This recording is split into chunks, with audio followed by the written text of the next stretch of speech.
Aujourd'hui, voyons ensemble comment augmenter le rayon de braquage de la BXR S1 et S2. Donc là, ça peut convenir à beaucoup de personnes, à beaucoup d'utilisateurs. Cependant, moi, en ce qui me concerne, j'aime les voitures qui ont beaucoup de direction, on va dire. Donc en fait, j'ai trouvé un système pour augmenter l'angle et le rayon de braquage. Pour ce faire, j'ai trouvé une solution.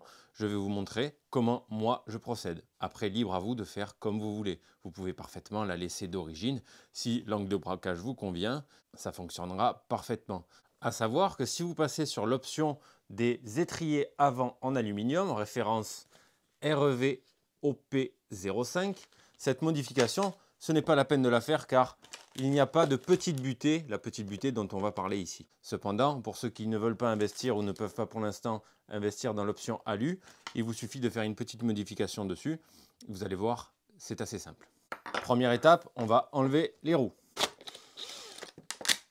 Attention au petit hexagone et ne perdez pas la petite clavette. On va tout mettre dans la roue et comme ça vous avez tout dans la roue. Vous le mettez de côté. On va faire pareil pour l'autre côté.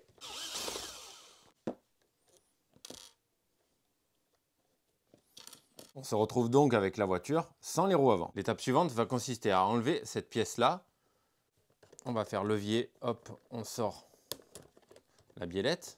Vous voyez, ici, on peut voir ici, bang, le roulement, que là, ici, là, vous avez une petite languette ici, là. Vous voyez, cette butée là, c'est celle-là qu'on va réduire. On va la couper au ras. Parce qu'ici, on peut voir que ça vient toucher. Vous voyez? Vous voyez? Ça vient toucher. On va lui permettre d'aller plus loin et de tourner plus. Pour ce faire, on va ou s'équiper d'un ciseau très résistant, style ciseau Alexan, ou d'une tenaille. On continue donc à se faire de la place. Hop. Ne pas oublier, cette petite rondelle est très importante.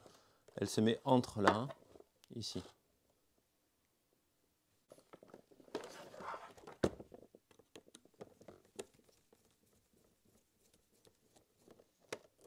Hop.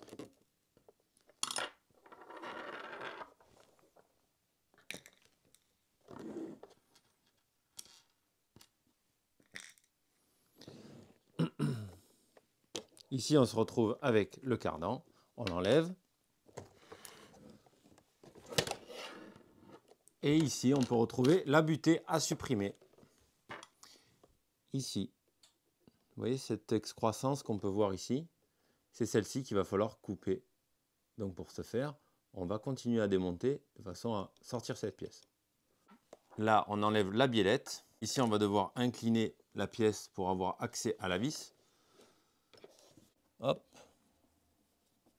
Pas besoin de la sortir complètement. Et là, on va pousser l'axe. L'axe vient. On le met de côté avec le reste des pièces. Et ici, vous pouvez sortir la pièce. Voilà. Donc, c'est cette petite excroissance-là qu'il va falloir couper à ras. Et là, vous allez récupérer de l'angle de braquage, en fait. Donc là, ou vous prenez une tenaille qui coupe bien de préférence pour ne pas faire un travail de cochon. Hop. Tac.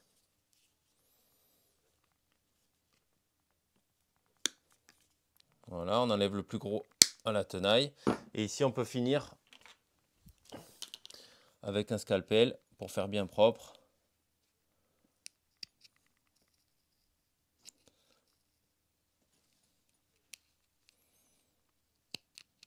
Voilà. Bon, pas besoin que ce soit miroir ou ras, mais déjà si vous avez enlevé la plus grosse partie, vous allez voir une différence notable sur la direction et l'angle de braquage. Et voilà, l'étrier est modifié. Et là, on peut remonter. Voilà, vous n'avez plus qu'à remonter votre voiture. Une fois remonté, vous refaites la fin de butée cerveau sur la radio. C'est expliqué dans votre notice. Et désormais, vous savez comment augmenter l'angle de braquage de votre BXR S1 et S2, les amis. Donc ne pensez pas que le fait de faire ça, ça va aller trop loin et ça va abîmer quelque chose, que ce soit le cardan CVD ou quoi que ce soit, parce que dans tous les cas, l'option alu qui est proposée, l'excroissance n'y est pas, et justement, ça vous donne ce rendu exactement.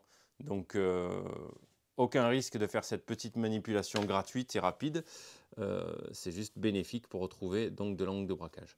Les amis, on se retrouve très vite pour une prochaine vidéo sur la BXR S2. Prenez soin de vous, roulez bien. Allez, ciao ciao!